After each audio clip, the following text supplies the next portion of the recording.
என் அன்பு குழந்தையே, கட்டாயமாக இன்று இந்த பிரித்யங்கராவின் வாக்கினை நீ கேட்டே தீர வேண்டும். உன்னுடைய வாழ்க்கையில் நல்லது நடக்கப் போகின்றது. என் தங்கமே, நல்லது நடக்கப் போகின்ற நேரத்தில் என்னை நீ அலட்சியம் செய்துவிடக் கூடாதல்லவா? நம் பிரித்யங்கரா நம்மை எதற்காக தினமும் தேடி வருகின்றாள் என்பது கூட தெரியாமல் என் பிள்ளை நீ இருந்துவிடக் கூடாதல்லவா? இத்தனை நாட்களும் பொறுமையாக காத்திருந்தாய். நீ காத்திருந்த விஷயத்திற்கு கைமேல் பலன் கிடைக்கும் போது என்னை நீ விட்டு விடாதே என்றுதான் அம்மா உன்னிடத்தில் சொல்கின்றேன். நீ இன்று இந்த விஷயத்தை கட்டாயமாக கேட்டே தீர வேண்டும் என்று நான் சொல்வதற்கு ஒரு காரணம் இருக்கின்றது. ஏனென்றால் என் பிள்ளை நாள் முழுவதும் மனவேதனையோடும் மனக்கலக்கத்தோடும் இருந்து கொண்டிருக்கின்றாய். ஏதோ ஒரு விஷயத்தில் உனக்கு மனதிற்கு மகிழ்ச்சி கிடைத்து விடாதா என்று தேடிக்கொண்டிருக்கின்ற என் பிள்ளை, உனக்கான மகிழ்ச்சி இந்த பிரித்யங்கராவின் கையில் இருக்கிறது என்றால் அதை நீ தெரிந்து கொள்ளாமல் சென்றுவிடக் கூடாதல்லவா? உன் வாழ்க்கையில் உனக்கான விஷயங்களை எல்லாம் நீ தெளிவாக பெற்றுக்கொள்ள வேண்டுமல்லவா? உனக்கு இந்த விஷயம் நடக்கப் போகிறது என்றால் அம்மா அதனை உனக்கு முன்கூட்டியே உணர்த்திவிட்டால் என் பிள்ளைக்கு மகிழ்ச்சி என்பது நிரந்தரமாக உன்னுடைய மனதில் குடியிருக்கும் அல்லவா? அதற்காகத்தான் இந்த பிரித்யங்கரா உன்னை இன்று கட்டாயமாக கேட்கச் சொல்லி இருக்கின்றேன். எப்பொழுதும் மனம் வேதனையோடும் கவலையோடும் இருந்து கொண்டிருப்பது உன்னுடைய உடலுக்கு நல்லதல்ல. அது உன்னுடைய மனநிலையையும் சேர்த்து கெடுத்துவிடும். எப்பொழுதும் எதையோ பற்றி சிந்திப்பது என்பது வாழ்க்கையில் நீ செய்ய நினைக்கின்ற நல்ல விஷயங்களை கூட தடுத்து நிறுத்திவிடும். நீ சென்று கொண்டிருக்கின்ற சரியான பாதையில் இருந்து உன்னை திசை திருப்பி விட்டுவிடும். உனக்கு நடக்க இருக்கின்ற நல்ல நிகழ்வுகளை எல்லாம் நடக்க விடாமல் தடுத்து நிறுத்திவிடும். அப்படி எத்தனையோ பிரச்சனைகளை உனக்கு அது உருவாக்கி கொடுத்துவிடும். அதனால் என் குழந்தை, உன்னுடைய வாழ்க்கையில் எந்த விஷயத்தை நீ செய்ய வேண்டும் என்று நினைக்கின்றாயோ அந்த விஷயத்தை சரியாக செய்து உன்னுடைய வாழ்க்கையில் உனக்கான பலனை நீ பெற்றுக்கொள்ள வேண்டும். அதற்கு இந்த பிரித்யங்கரா உன்னோடு இருக்க வேண்டும்.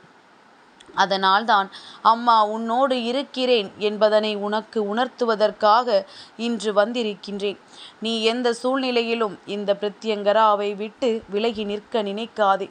இத்தனை காலமும் கண்ணீர் விட்டாய், இத்தனை காலமும் அழுது புலம்பினாய். ஒரு விஷயம் கிடைக்கவில்லையே என்று கண்ணீர் சிந்தி அம்மாவின் பாதத்தை நனைத்தாய். அப்படி இருக்கும் பொழுது என் பிள்ளையே, அதை நான் உனக்கு இன்று நடத்தி கொடுக்க வந்துவிட்டேன். என் தங்கமே, நீ நினைக்கலாம், இத்தனை நாளும் கண்ணீர் சிந்தினோமே, இந்த தாயானவளுக்கு அன்றெல்லாம் கண்கள் தெரியவில்லை. இன்று நாம் ஓரளவிற்கு மன நிம்மதியோடு இருக்க வேண்டும் என்று நினைக்கின்ற நேரத்தில்தான் அந்த விஷயத்தை எடுத்துக்கொண்டு வந்திருக்கிறாள் என்று நினைக்கலாம். என் பிள்ளையே, இந்த ஒரு விஷயம் உன் வாழ்க்கையில் சரியாகி விட்டது என்றாலே மற்ற எல்லா விஷயங்களும் உன்னை சுற்றி சரியாக நடந்துவிடும். உனக்கிருக்கின்ற மனக்குழப்பங்களை எல்லா விஷயங்களும் போக்கிவிடும். எந்த ஒரு விஷயம் உன் வாழ்க்கையில் உனக்கு இத்தனை பாதிப்புகளை ஏற்படுத்தியதோ அந்த விஷயத்தில் உனக்கான வெற்றியினை நீ தொட்டுவிட போகின்ற நேரம் அல்லவா?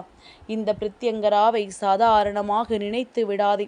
அம்மா என்றுமே அன்பான குழந்தைகளுக்கு அன்பினை மட்டுமே அள்ளி கொடுக்க கூடியவள். தவறு செய்கின்றவர்களுக்கு தண்டனையை இருமடங்காக கொடுக்க கூடியவள். அதனால் இன்று உன் வாழ்க்கையில் நடப்பது உன்னுடைய நல்லதற்கு என்பதனை நீ புரிந்து கொண்டாலே போதும்.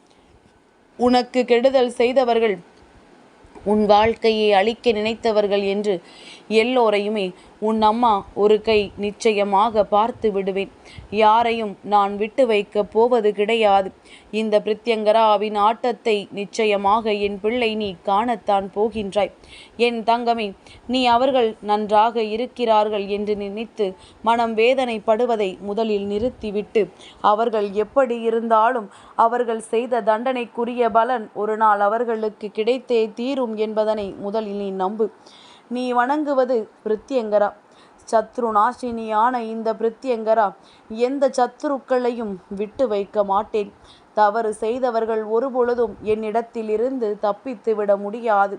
என்ன வேண்டுமானாலும் செய்யலாம், தெய்வம் வேடிக்கை பார்த்து கொண்டிருக்கும் என்று நினைப்பவர்களுக்கு சரியான பாடத்தினை இந்த பிரித்யங்கரா சரியான நேரத்தில் எடுத்துரைப்பேன் என்பதனை இனிமேல் நீ புரிந்து கொள்ளப் போகின்றாய். யாரையெல்லாம் உன்னுடைய எதிரி என்று நினைத்தாயோ அவர்கள் எல்லோருமே உன்னுடைய நண்பர்களாக மாற வேண்டிய தருணம் வந்துவிட்டது. யாரெல்லாம் உன்னுடைய துரோகிகளானார்களோ அவர்கள் எல்லாம் உன்னுடைய வாழ்க்கையை விட்டு விலகி செல்லக்கூடிய காலகட்டம் வந்துவிட்டது. எதிரியை அருகில் சேர்த்தாலும் துரோகியை ஒரு நாளும் அருகில் சேர்க்கக்கூடாது.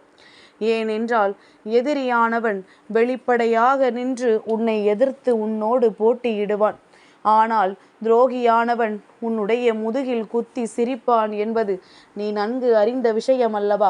இதை அம்மா சொல்லித்தான் நீ புரிந்து கொள்ள வேண்டும் என்ற அவசியம் இல்லை.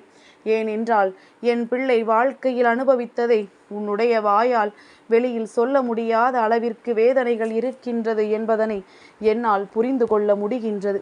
அதனால் என் தங்கமே, இது போன்ற சூழ்நிலைகள் எல்லாம் உன்னுடைய வாழ்க்கையில் இருக்கும் பொழுது அதிலிருந்தெல்லாம் உனக்கு நல்ல மாற்றத்தை நான் ஏற்படுத்தி கொடுக்கின்றேன்.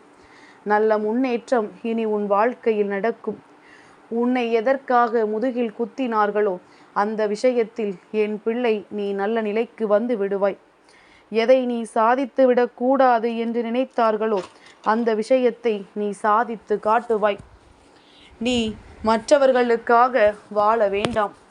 உனக்காக இந்த வாழ்க்கையை நீ சந்தோஷமாக வாழப் போகின்றாய். உன்னை நம்பியவர்களுக்காக நீ வாழப் போகின்றாய். உன்னிடத்தில் உண்மையாக இருந்தவர்களுக்காக என் பிள்ளை நீ வாழப் போகின்றாய். எந்த காலகட்டத்திலும் வாழ்க்கையை மட்டும் வெறுத்துவிடக்கூடாது என்பதில் என் பிள்ளை நீ தெளிவாக இருக்கின்றாய் அல்லவா? உன்னுடைய இந்த தெளிவு இனி உன் வாழ்க்கையில் உனக்கான அத்தனை விஷயங்களையும் உன்னிடத்தில் கொண்டு வந்து கொடுத்துவிடும் என்பதனை நீ மறந்து விடாதே. எல்லா விதமான கஷ்டங்களையும் எல்லா விதமான சோதனைகளையும் நீ பார்த்து விட்டாய். இனி உன் வாழ்க்கையில் இருப்பது உன்னால் நிச்சயமாக தீர்த்துவிடக்கூடிய பிரச்சனைகள்தான். என் தங்கமே, நீ எதிர்த்து நிற்பது சாதாரண மனிதர்களை என்பதை மறந்து விடாதே. தெய்வத்தை எதிர்த்து நிற்பதாக நினைத்து கொண்டு பயந்து கொண்டிருக்கின்றாய். ஏனென்றால் அவர்கள் அத்தனை பெரிய தோற்றத்தை உனக்கு கொடுத்திருக்கின்றார்கள். என் தங்கமே, ஒருவர் சிறு பிள்ளைத்தனமாகவோ செய்கின்ற காரியங்களை எல்லாம் கண்டு நீ பயந்து ஒதுங்குவாயானால் நீதான் அவர்களை பெரியவர்களாக மாற்றுகிறாய் என்பதனை முதலில் புரிந்து கொள். என் தங்கமே, மற்றவர்கள் வாழ்க்கையில் அடுத்தவர்களுக்கு நல்லது செய்ய வேண்டும் என்று நினைப்பவர்களை ஒரு நாளும் மறக்கக்கூடாது. ஆனால் அடுத்தவர்களுக்கு தீங்கு செய்ய நினைப்பவர்களை ஒரு நாளும் பெரியவர்களாக மாற்றிவிடக்கூடாது. நீ மீண்டும் மீண்டும் அவர்களை பற்றியே பேசி அவர்களை பற்றிய விஷயங்களை அடுத்தவர்களிடம் சொல்லி அவர்களை பெரியவர்களாக மாற்றிவிடாதே. தன் பக்கம் நியாயம் இல்லாதவன்தான் இப்பொழுதெல்லாம் நியாயம் இருப்பது போல பொய்யுரைத்து கொண்டிருப்பான். ஆனால் எதிரில் நின்று கேட்பவர்கள் உண்மை இருப்பதை நம்பாமல் அந்த பொய்யைத்தான் அதிகமாக நம்புவார்கள். இது எல்லோருடைய வாழ்க்கையிலும் இன்று நடந்து கொண்டிருக்கின்றது. என் தங்கமே, இது போன்ற இடத்தில் உன்னை எப்பொழுதுமே நிரூபிக்க நீ போராடாதே. உன்னுடைய செயல்கள் அதை நிரூபித்து காட்ட வேண்டும். நீ யார் என்பதை நீ நடந்து கொள்கின்ற விதம் அவர்களுக்கு உணர்த்த வேண்டுமே தவிர ஒரு நாளும் அங்கே போராடி கொண்டு உனக்கான நேரத்தை நீ வீணடித்து விடாதே. என் தங்கமே, தவறு செய்கின்றவன் ஒரு நாள் நிச்சயமாக தன்னுடைய செயல்களால் மற்றவர்கள் முன்னிலையில் அசிங்கப்பட்டு அவமானப்பட்டு கூனி குறுகி நிற்க வேண்டிய சூழ்நிலை ஏற்படும். அந்த சூழ்நிலை வரும் வரை என் பிள்ளை நீ காத்து கொண்டிரு. இந்த பிரத்யங்கரா அந்த நாளை உன் வாழ்க்கையில் உருவாக்கி கொடுப்பேன். அடுத்தவர்கள் முன்னிலையில் வாழ்க்கையில் அவமானப்பட்டோம் என்று நினைத்து வருந்துவதை விட அடுத்தவர்கள் இன்னும் சில நாட்களில் அவமானப்பட போகிறார்கள் என்பதனை எதிர்நோக்கி நீ காத்து கொண்டிரு. உண்மை ஒரு நாளும் தோற்காது, பொய் ஒரு நாளும் ஜெயிக்காது என்பதனை என் குழந்தை நீ புரிந்து கொள். நீ தெய்வத்தின் துணையை கொண்டிருக்கின்றாய் என்பதனை மறந்து விடாதே. தெய்வம் உன்னோடு இருக்கும் வரை நிச்சயமாக உன்னுடைய வாழ்க்கையில் இருக்கின்ற எல்லா விதமான கஷ்டங்களுக்கும் உனக்கு நல்ல தீர்வு கிடைக்கும் என்பதனை ஒரு நாள் நீ புரிந்து கொள்வாய். அன்று இந்த அம்மாவிற்கு நீ நன்றி சொல்வாய். என் அன்பு குழந்தைக்கு இந்த பிரத்யங்கராவினுடைய ஆசீர்வாதங்கள் எப்பொழுதுமே முழுமையாக கிடைக்கும்.